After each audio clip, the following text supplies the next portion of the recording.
Rajasthan para medical परीक्षा में करोड़ों के भविष्य से खिलवाड़, कैसे खुली सामूहिक नकल और पेपर लीक की बड़ी साजिश, इस पूरे खबर में जानेंगे पूरा मामला विस्तार से। नमस्कार, मैं हूं दीपक अरोड़ा।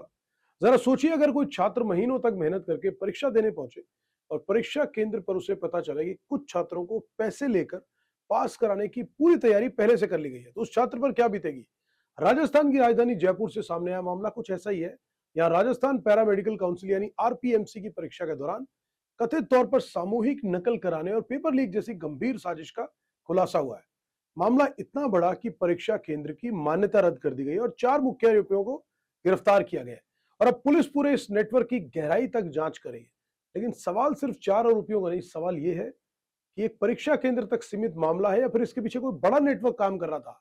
आज इस वीडियो में आपको पूरे मामले की शुरुआत से लेकर अब तक की हर अहम जानकारी आसान भाषा में बताएंगे।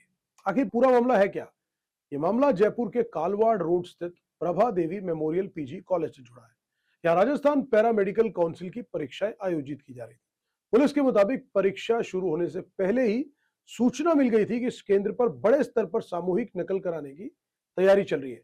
जिसके बाद जयपुर पश्चिम जिले की डिस्ट्रिक्ट स्पेशल टीम यानी डीएसटी और स्थानीय पुलिस ने गुप्त निगरानी शुरू कर दी। जैसे ही परीक्षा शुरू हुई, पुलिस की कार्रवाई के बीच पूरा खेल सामने आने लगा। कैसे रची गई थी ये पूरी साजिश। जांच में सामने आया कि इस पूरे मामले की शुरुआत जयपुर से नहीं बल्कि झुंझुनू जिले के मुकंदगढ़ स्थित एक निजी कॉलेज से हुई थी। बताया जा रहा है कि वह पैरामेडिकल के लगभग 45,000 छात्र थे जिनकी पिछली परीक्षाओं में बैकलॉग था। इन छात्रों को किसी भी कीमत पर पास करवाने की योजना बनाई गई। इसके लिए जयपुर के परीक्षा केंद्र से कथित तौर पर संपर्क किया गया। पुलिस के अनुसार इन 45 छात्रों को एक ही कमरे में बिठाने की योजना बनाई गई थी। यही नहीं, उनके लिए ऐसे इन्विजिलेटर की ड्यूटी लगाने की तैयारी थी जो परीक्षा के दौरान छात्रों को उत्तर पढ़ाकर लिखवाए। यानी सिर्फ नकल नहीं बल्कि पूरे पेपर को हल करवाने की व्यवस्था भी की गई थी। कितने पैसों की हुई थी डील, अब ये भी समझिए। जांच एजेंसियों के मुताबिक इस पूरे खेल के लिए लगभग 5.5 लाख रुपए की डील तय हुई। इसमें से करीब 3,27,000 एडवांस के रूप में ऑनलाइन ट्रांसफर किए जा चुके थे। यानी पुलिस का दावा है कि सिर्फ मौखिक बातचीत नहीं हुई बल्कि बैंक ट्रांजैक्शन के जरिए भी पैसों का लेन देन किया गया। यही वजह है कि जांच एजेंसियां अब बैंक रिकॉर्ड भी खंगाल रही हैं। तो अब बात करते हैं पुलिस को कैसे भनक लगी इस पूरे मामले की। बताया जा रहा है कि 27 जून को जयपुर पुलिस कंट्रोल रूम और डिस्ट्रिक्ट स्पेशल टीम को एक गुप्त जानकारी मिली। इनपुट था कि परीक्षा केंद्र पर बड़े स्तर पर धांधली होने वाली है। सूचना को गंभीरता से लेते हुए पुलिस ने पूरी रणनीति तैयार की। परीक्षा शुरू होने से पहले और परीक्षा के दौरान केंद्र पर नजर रखी गई। इसी कार्रवाई के दौरान पुलिस ने कई संदिग्ध परिस्थितियां देखी, गतिविधियां देखी, जिसके बाद मौके पर कार्रवाई की गई।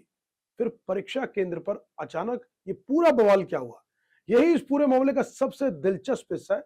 जब परीक्षा शुरू हुई तो ग्राउंड फ्लोर पर बैठे छात्रों को समय पर प्रश्न पत्र और उत्तर पुस्तिका दे दी गई। लेकिन दूसरी और तीसरी मंजिल पर बैठे छात्रों को काफी देर तक पेपर नहीं दिया गया। पहले तो छात्रों को लगा कि शायद कोई तकनीकी समस्या होगी, लेकिन समय बीतता गया। जब छात्रों ने स्टाफ से सवाल पूछे तो उन्हें संतोषजनक जवाब नहीं मिला। धीरे धीरे चर्चा फैलने लगी कि नीचे कुछ चुनिंदा छात्रों को विशेष सुविधा दी जा रही है। यहीं से छात्रों का गुस्सा फूट पड़ा। छात्रों ने किया उसके बाद भारी हंगामा। जब बड़ी संख्या में परीक्षार्थियों को लगा कि उसके साथ अन्याय हो रहा है तो वे कक्षाओं से बाहर निकल आए। इसके बाद परीक्षा केंद्र में जमकर हंगामा हुआ।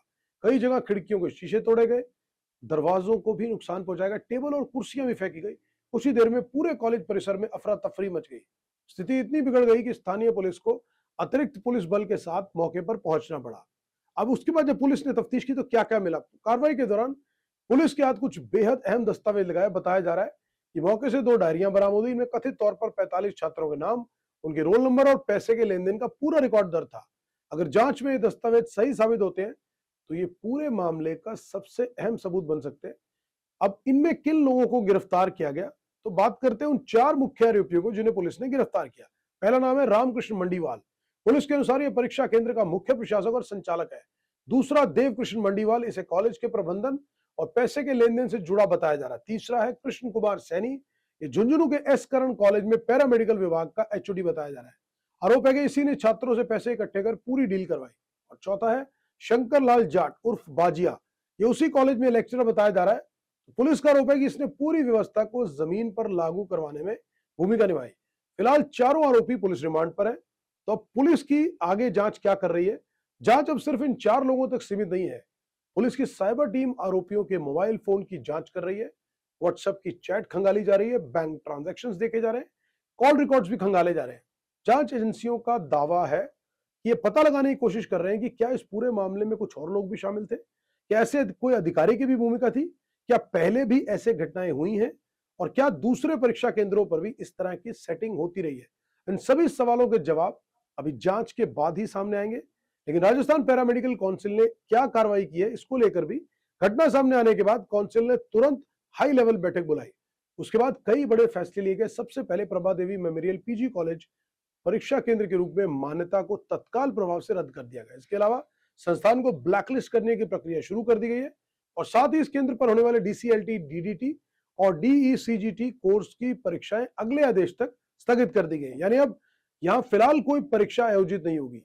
अब इस घटना में सबसे बड़ा नुकसान अगर हुआ है तो उन छात्रों का हुआ जो ईमानदारी से परीक्षा देने पहुंचे थे। उन्होंने महीनों तक मेहनत की, तैयारी की, लेकिन परीक्षा केंद्र पर उन्हें अव्यवस्था, देरी और विवाद का सामना करना पड़ा। कई छात्रों का कहना है कि अगर समय पर कार्रवाई नहीं होती तो शायद पूरा खेल सफल हो जाता। अब ये क्या सिर्फ एक सेंटर का मामला है? यही अब सबसे बड़ा सवाल है। अगर जांच में साबित होता है कि कई कॉलेजों के बीच पहले से सेटिंग थी, तो मामला केवल एक परीक्षा केंद्र तक सीमित नहीं रहेगा। ऐसे में जांच का दायरा और बढ़ सकता है। संभव है कि दूसरे जिलों की भी जांच हो।